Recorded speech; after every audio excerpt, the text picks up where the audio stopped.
고마우신 아버지 하나님, 은혜와 사랑을 고맙고 감사합니다. 하나님, 오늘 이 아침 이 새벽에도 우리에게 나오게 하여 주시고 하나님 말씀 듣게 하시며 우리의 소원을 아뢰게 하심도 감사합니다. 우리의 기도가 하나님께 상달되어지고 응답되어지는 복된 시간들이 되게 하옵소서.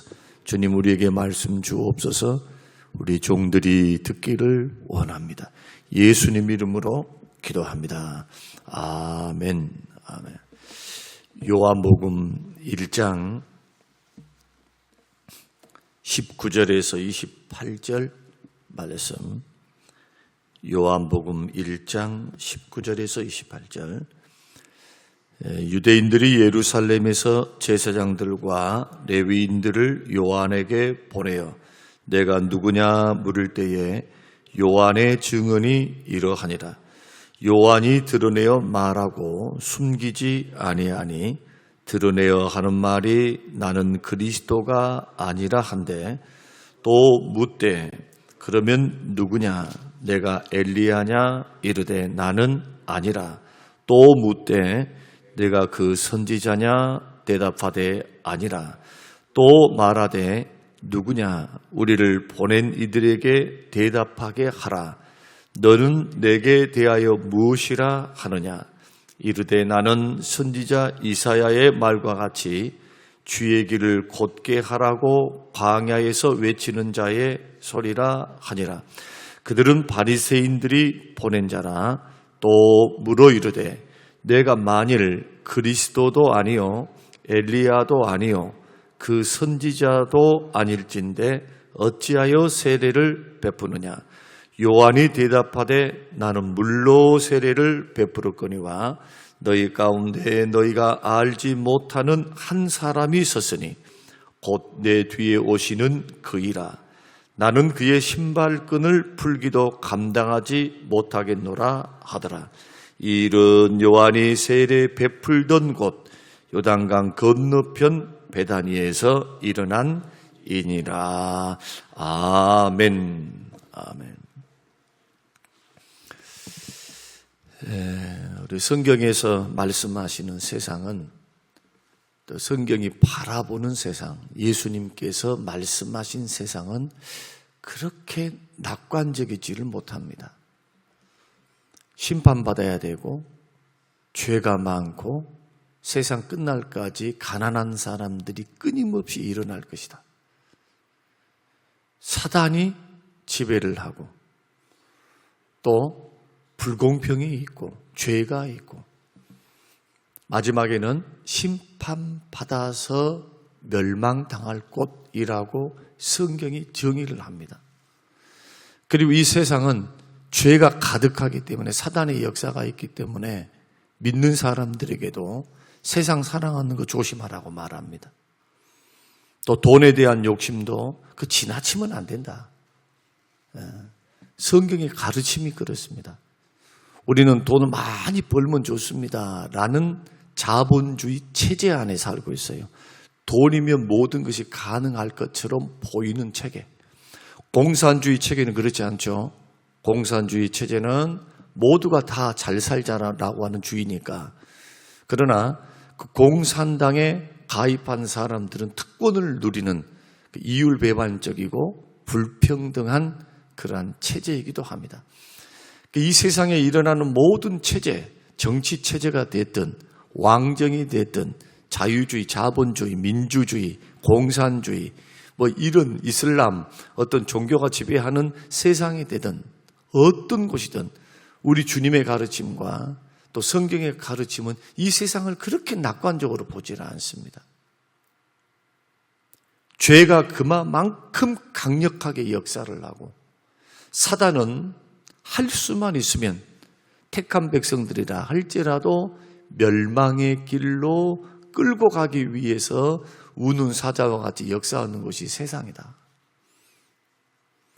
그래서 교회를 다니는 목적이 내가 이 세상에서 잘 먹고 잘 살고 행복하고 내 자식 잘 되고 마치 이런 것만을 우리가 추구하게 되면 필요 없는 것이 아니죠. 왜냐하면 사람이 떡으로만 사는 것이 아니니까. 떡이 필요하기는 해요. 생존이 필요하기는 합니다. 그러나 진정으로 예수 믿는 믿음의 사람들이 교회를 다니는 목적, 신앙생활하는 목적과 바라봄이 돈에 있다든지 성공에 있다든지 자식들이 잘 되는 거, 또 큰 평수로 아파트를 늘려가는 거, 편하게 사는 거, 좀 안정적으로 사는 거, 이 세상의 가치에 만약에 목숨을 걸고 그것만 바라본다면 주님의 뜻과 성경의 뜻과는 정반대로 가겠죠. 정반대로. 이 부분을 생각해 보셨냐는 거예요. 성경을 읽어나가면서 하나님의 말씀을 배워가면서 예수님의 가르침을 우리가 배워가는 과정 속에서 정말 이게 옳은 방법인가? 그러면 성경의 가르침은 뭐냐 하면은 온통 구원에 있습니다. 구원받으라. 구원받으라. 죄와 사망으로부터 구원받으라. 죄와 사망으로부터 구원받는 것. 이 세상이 쓸데없다는 것은 아닙니다. 쓸모없다는 것도 아니에요. 이제부터 세상 일 하지 말고 온통 교회에만 살아라. 또 이렇게 성경을 말씀하지는 않습니다. 일하지 않는 자는 먹지도 말아야 하니까. 그러나 이 세상을 바라보는 주님의 시각을 가지고 살아내야 합니다. 그 나라와 그 일을 구할 때, 또 주의 말씀을 순종할 때 내가 수고한 수고의 열매를 하나님은 허락하시고 주님의 말씀대로 주는 자가 복이 있으니까 드리고 베풀고 섬기고 나누고 줄 때, 또 하나님 앞에 드릴 때 하나님께 누르고 흔들어서 채워주시는 하나님. 하나님의 자녀이니까 내가 책임져 줄게 라고 하셨던 그 말씀을 믿어야 합니다. 언제 믿어야 합니까? 모든 상황에서 믿어야 합니다. 가난하게 살 때도, 부유하게 살 때도, 힘들게 살 때도, 잘 될 때에도, 어떤 환경이든지 이제는 나의 자원으로 사는 것이 아니라 하나님이 공급해 주시는 자원으로 살리라. 이런 마음을 가지고 교회에 나오는 목적이 구원에 있어야 합니다. 그리고 여러분의 가장 큰 복은 돈이 아닙니다. 세상도 아닙니다. 자식들이 잘 된 것도 아닙니다. 신령한 복, 에베소서 1장 2절이 말씀하고 있는 신령한 복인 구원입니다. 구원. 도대체 왜 구원이 복이냐? 성부, 성자, 성령 하나님께서 합작을 통해서 이루신 것이 구원이기 때문에 성부 하나님은 구원을 계획하시고 성자 예수님은 하나님의 계획에 실천하시고 이 땅에 육신을 입고 이 땅에 오사 십자가에 죽어주셨죠. 성령님은 예수님 하나님이 계획하시고 예수님이 이뤄놓으신 객관적인 그런 십자가 사역, 십자가 부활 사건을 각 사람에게 구원을 적용시키시죠. 그래서 성령으로 거듭나는 거예요. 사람이 뜻대로 안 되고 오직 하나님께로부터 난 자만, 하나님께로, 주어가 누굽니까? 하나님이 하나님께로 난 자. 물과 성령으로 성령께서 은혜를 베푸사 구원받을 자에게 복음이 효력을 발생할 수 있도록 예수 십자가를 적용시키시는 거예요. 누가? 성령님께서. 여러분이 하는 게 아니고. 영적으로 죽어있는 자는 감각이 없어요. 영적으로 죽어있으니까 복음이 들려도 살아나기 전까지는 안 믿어져요. 거듭났다는 것은 살려주셨다는 거예요. 무의식 상태에서 하나님께서 살리신 거예요. 하나님의 은혜가 먼저입니다. 믿음이 먼저가 아니고. 그리고 영적으로 주께서 은혜 주시기로 작정된 자는 다 말씀이 들려요. 작정된 자들이 들리는 거예요. 사도행전 말씀 보면. 순서가 굉장히 중요합니다. 그래서 그만큼 하나님의 능력은 막 기적을 베풀었다, 이적을 베풀었다, 잘 살게 했다, 기도했더니 응답받았다, 은사를 막 행했더니 막 무리를 걸어갔다, 막 금이빨로 바꿔졌다. 뭐 이런 것에 속지 말라 이거예요. 이런 것에. 가장 큰 기적은 뭐냐? 하나님의 가장 큰 능력은 죄와 사망에서, 원수 마귀에서, 마귀로부터 우리를 해방시키시는 겁니다. 구원의 능력이에요. 구원의 능력. 이 일을 위해서 주님이 땅에 오신 거예요. 죄와 사망과 원수 마귀의 지배 안에 있는 인생이 소망이 없으니까 이 땅 위에 하나님께서 구원을 베푸시는 것. 그래서 성경은 이 세상을 거쳐가는 곳이라고 말씀을 하지 절대로 이 세상을 영원히 거주할 곳이라고 말씀하신 적이 없어요. 그런데 이러한 성경적인 세계관을 믿지는 않고 교회 다닐 때는 이 말씀을 듣고 이 말씀대로 받아들이는 모양은 보이는데 살아가는 삶은 그렇지 않단 말이에요. 살아가는 삶. 그러면 이렇게 설교를 하면 목사님은 세상에서 돈을 안 벌어보니까 그 말을 한다 그래요. 세상살이가 얼마나 고달픈데 그 고달픈 인생살이를 안 살아보니까 목사님 배부른 소리 한다고 그렇게 말하는 분들도 있어요. 그런데요, 목회가 세상 일을 안 한다 해서 목회가 고달프지 않는가? 절대로 그렇지 않습니다. 절대로. 대다수의 목회자들은 최저 생활비를 받고 있어요. 최저 생계. 또 하나님의 그 섭리와 뜻 안에 있지만 하나님의 공급하심, 개척교회라고 해서 불행한가? 또 그렇지도 않아요. 왜냐하면 하나님이 그의 때에 맞게끔 하나님께 채우시고 먹이시기 때문에. 그래서 개척교회 목사님도 밝은 사람은 굉장히 밝습니다. 믿음입니다. 하나님께서 먹이시고 입히심을 체험한 사람들, 그 은혜를 체험하면서 그것을 붙드는 종들은 그 생활이 밝아요. 뭐가 많아서 행복한 것이 아니라 그 삶 자체가 행복해요. 예수 모시고 사는 것, 예수 증거하고 사는 것, 생명을 살리는 것, 한 영혼이라도 나 때문에 복음을 증거해서 예수 믿게 되고 그 영혼이 예수 안에서 바로 서게 되는 이 모습을 보면서 하늘의 기쁨, 하나님의 기쁨에 동참하게 됩니다. 의인 99마리보다도 9명보다도 죄인 한 사람이 돌아올 때 하늘에서는 잔치가 벌어지는 하나님의 기쁨 말입니다. 이것은 어떻게 세상적인 논리와 관점으로 이해가 됩니까, 이게?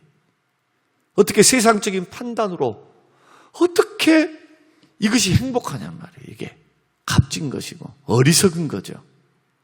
처자식을 돌보지 않는 것 같고 돈을 안 버는 것 같고 세상 사람들은 잘 먹고 잘 사고 쓰고 놀고 즐기면서 살 때 돈이 없으니까 못하고 시간이 있어도 돈이 없으니까 못해요. 또 관심사가 거기가 아니니까 못하고 오로지 그냥 복음 증거하는 거, 생명 살리는 거, 여기에 관심을 가지고 산다면 그것을 결코 성경은 불행하다고 말하지는 않는다는 거예요. 그래서 교회 다니는 목적이, 또 성경이 우리에게 주시는 능력이 구원의 능력, 하나님은 구원의 능력을 베푸시는 것인데 그 일을 위해서 주님이 십자가에 죽으신 겁니다. 그래서 교회의 유일한 사명, 예수 믿는 사람의 유일한 사명은 이 땅에서 잘 되는 것만이 아니라 이거예요. 내 자식이 조금 더 잘 됐다, 뭐가 어떻게 했다, 물론 부러울 수는 있어요. 해보니까 없는 것보다 있는 게 나은 것만큼은 분명해요. 사람이기 때문에. 없어서 쩔쩔매는 사람하고 또 그 과정 속에서 하나님이 채워주시는 복을 누리고 사는 거하고 누리고 사는 게 훨씬 편하고 훨씬 여유롭습니다. 그런데 중요한 것은요, 곰곰이 뒤돌아보면 가난하고 없었고 힘들었고 돈 걱정할 때, 그리고 등록금 걱정할 때, 애들 키우는 거, 그 순간순간을 생각해 보면 없어도 사라졌지만 어떻게 사라졌느냐? 부족함이 없이 큰 것은 아니어도 부족함이 없이 살아오면서 하나님께서 자식들을 세워가는 모습을 보면서 결국 우리 인생이 살아가는 그 원동력은 하나님의 은혜에 있구나.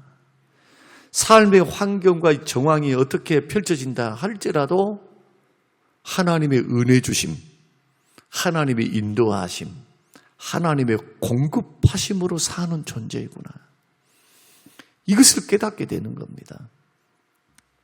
그래서 오늘 말씀드리고자 하는 세례 요한에 대한 세례 요한의 사명, 이 사명은 우리의 사명인데 예수 믿고 구원받은 사람들의 유일한 사명이 뭘까? 우리 관계를 좋게 해서 이 세상을 좋게 해서 이 세상 유토피아를 건설하십시다. 이건 꿈입니다. 될 수 없는 꿈이에요. 성경은 될 수 없다고 말씀하고 주님도 될 수 없다고 말씀을 하세요. 될 수 없다고. 만들어가는 사명은 분명히 빛과 소금의 사명은 맞아요. 그러나 우리가 우리 자신 한 사람 한 사람이 정치를 더 잘해서 아니면 우리가 더 선하게 살아서 이 세상을 바꾸십시다 라고 하는 것에 대해서는 성경은 회의적이라는 거예요. 빛과 소금의 사명을 감당해서 어려운 사람을 돕고 섬기는 목적도 뭐에 있느냐? 영혼 구원에 있습니다. 영혼 구원하는 거. 영혼 구원할 수 있는 유일한 방법이 복음 증거예요. 복음 증거. 복음을 전하는 거. 예수 복음 전하는 거. 유일한 우리의 사명, 교회의 사명, 저와 여러분의 사명, 그 사명은 예수 생명 전하는 겁니다. 이것이 오늘 본문을 통해서 세례 요한이 밝히 드러내는 겁니다. 바리새인들이 제사장과 레위인들을 보냈습니다. 오늘 본문에 보면은 바리새인들이 다 사내들인 공회의 임원들이죠. 회원들이죠. 종교 권력자들입니다. 이런 사람들이 제사장과 레위인들을 보내서 저 세례를 주고 있는 광야의 세례 요한에게 가서 세례 요한이 도대체 네가 누구냐 알아봐라, 물어봐라. 그렇게 명령을 한 겁니다.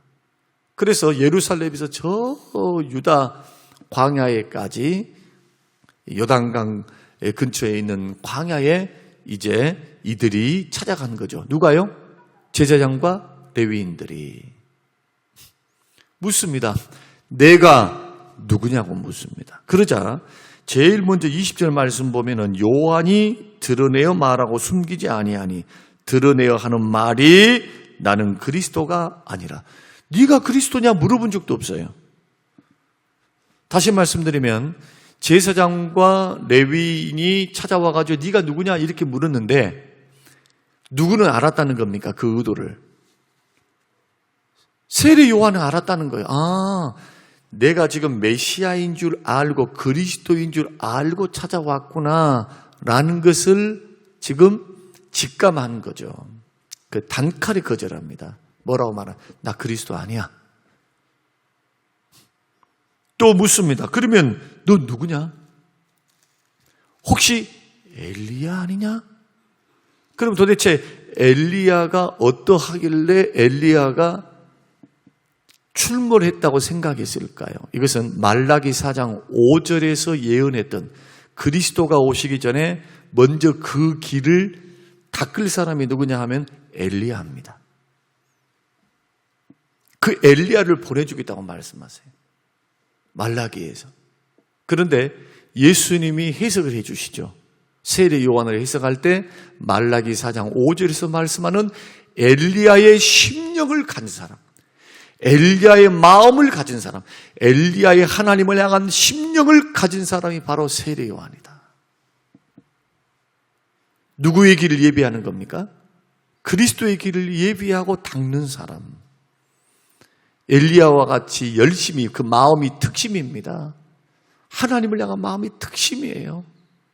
특심. 850대 1로 갈멜산 꼭대기에서 영적 전투를 벌였던 사람.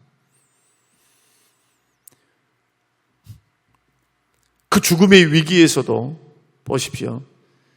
담대하게 말씀을 증거하면서 아합에게 결투를 신청했던 사람. 그리고 엘리야는 죽음을 보지 않고 회리바람에 의해서 하늘로 승천했던 사람. 그래서 미련을 갖고 있었던 제사장과 레위인들이 아니 그리스도인 것 같은데? 라고 하는 생각 때문에 엘리야냐 그렇게 묻습니다. 아니다고 말하니까 그러면 너 그 선지자냐? 여기서 중요한 것은 그 자라는 그 정관사가 붙었죠. 특정한 선지자라 이거 그냥 선지자가 아니고 그러면 이 그 선지자라는 말은 신명기에 등장합니다. 모세가 죽기 전에 모세가 이스라엘 백성들 2세대들을 이제 광야 39년 때 39년이 딱 돼서 이제 40년이 딱 접어드는 그때에 모압 평지에 모여 있습니다. 이제 요단강만 딱 건너가면 바로 가나안 땅이에요. 그때 신명기 말씀을 기록하죠. 신명기 말씀을 설교를 합니다. 3편의 설교를 해요. 설교를 할 때 뭐라고 예언하느냐 하면은 마지막 때에 하나님께서 그 선지자를 보내주신다. 나와 같은 그 선지자. 모세가 해방자였죠. 구원자였죠. 그러죠? 그 선지자가 바로 메시아입니다. 그리스도입니다. 계속해서 이렇게 묻는 거예요. 너 엘리야 아니냐? 아니면 그 선지자 아니냐? 메시아 아닌가? 이렇게 물었을 때 뭐라고 대답하는가 한번 보십시다. 자, 오늘 성경 말씀 1장 보십시다. 1장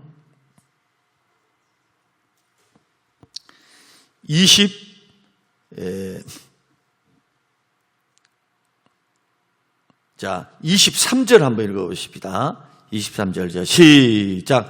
이르되 나는 선지자 이사야의 말과 같이 주의 길을 곧게 하라고 광야에서 외치는 자의 소리라. 외치는 자의 소리입니다. 그 당시에 세례 요한은 엄청난 인기를 구가하고 있었습니다. 뭐 하려고 바리새인들과 제사장과 레위인들이 찾아와가지고 혹시 메시아가 아니냐고 물었겠습니까? 그가 하는 말들이, 그가 하는 행동들이, 그가 하는 세례들이 너무나 많은 민중들에게 영향을 미치고 있었기 때문입니다.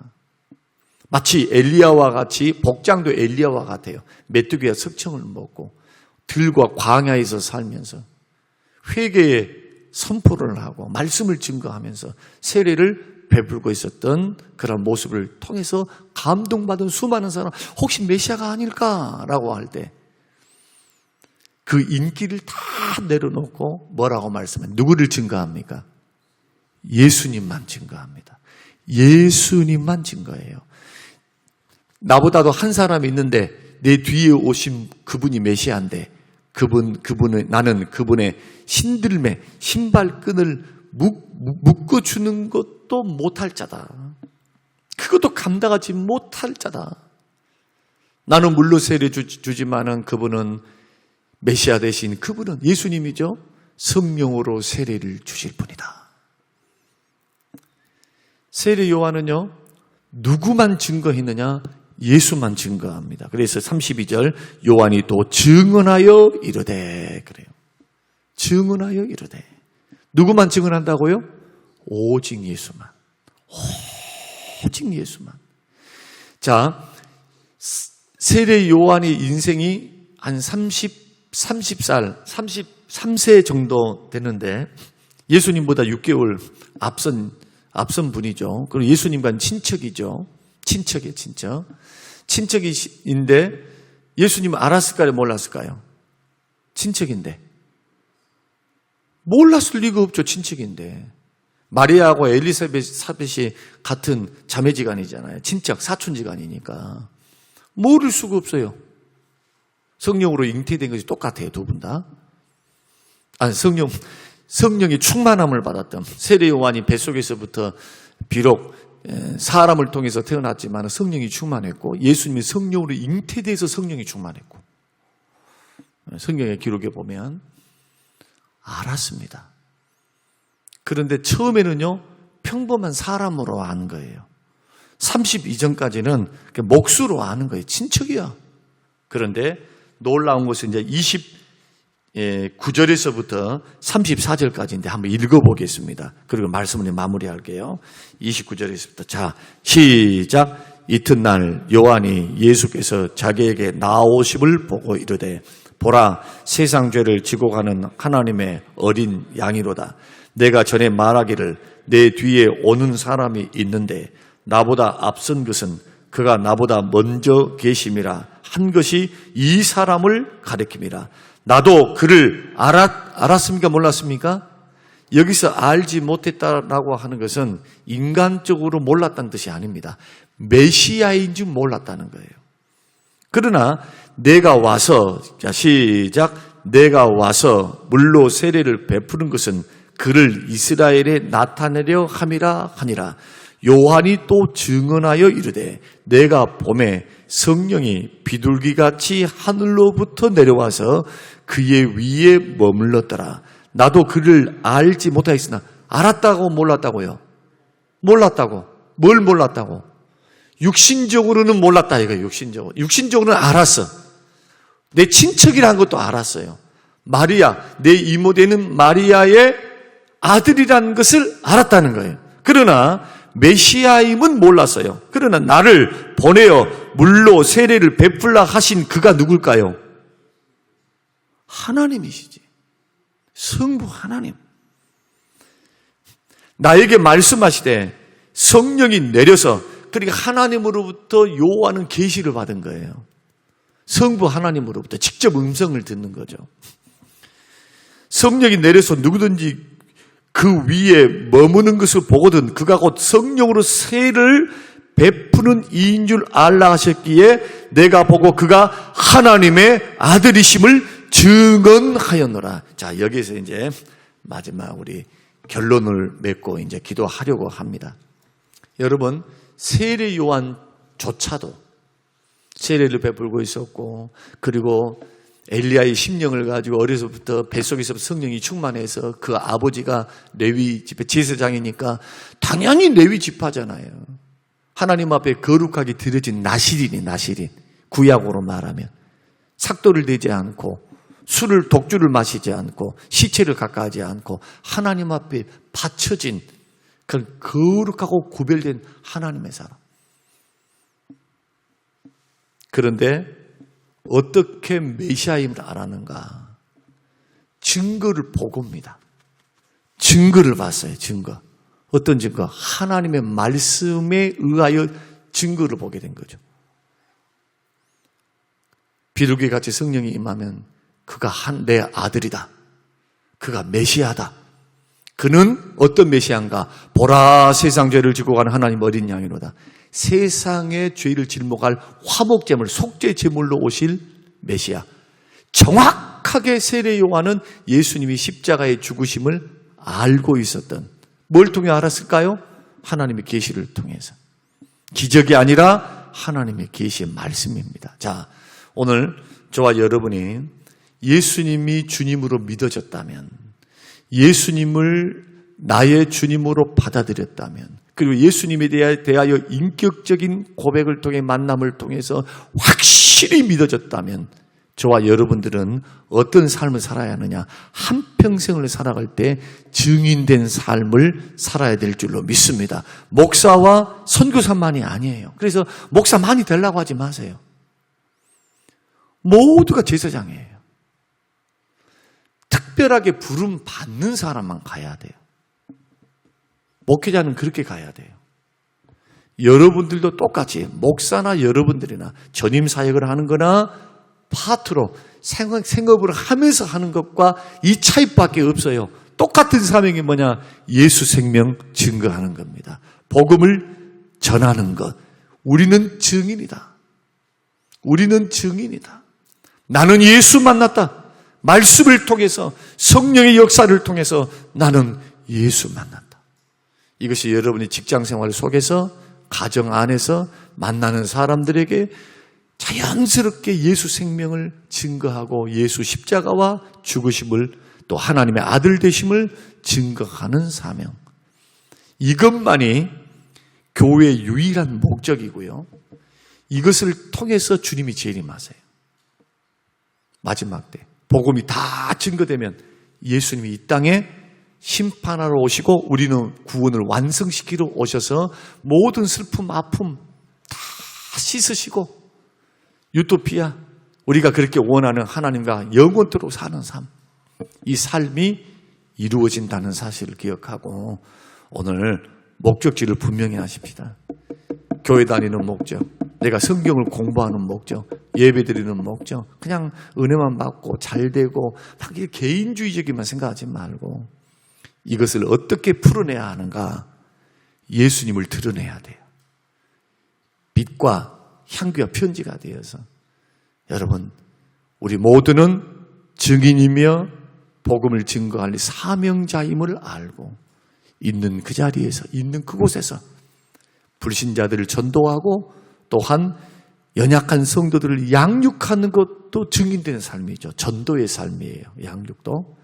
이러한 사명의 순사역에 여러분 정말 마음을 다해서 연약한 성도들을 한 사람이라도, 평생 한 사람이라도 전도가 된다면 이 일에 여러분의 물질을 드리고 몸을 드리고 마음을 드리고 생각과 기도를 드려서 영혼 살리는 일에 한번 도전해 보시기 바랍니다. 이러할 때 하나님은 우리의 모든 필요를 채우시고 하나님은 우리에게 공급자로서 더 크게 채워주실 줄로 믿습니다.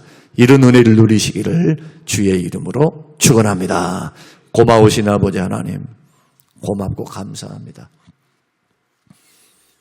예수 믿는 목적, 구원받은 이유, 우리가 왜 교회를 나와야 하는지, 구원받은 백성들의 최고의 사명은 뭔지, 이 땅에서 잘 먹고 잘 되고 내가 은혜 받고 내 가정이 잘 되고 이런 목적만이 아니라 예수 생명 증거하라고 우리를 구원해 주심을 주님 믿게 하여 주시고 말씀을 통해서 확인하여서 우리의 눈과 우리의 마음이 잃어버린 영혼, 우리 주변의 연약한 성도, 우리의 순식구, 우리 교회에 있는 어린 생명들, 그 생명들을 하나님 앞에 드리는 중매의 역할을 잘 감당하는 생명 살리는 사람 낚는 하나님의 증인의 삶을 살도록 축복하여 주시옵소서. 감사드리오며 예수님 이름으로 기도합니다. 아멘.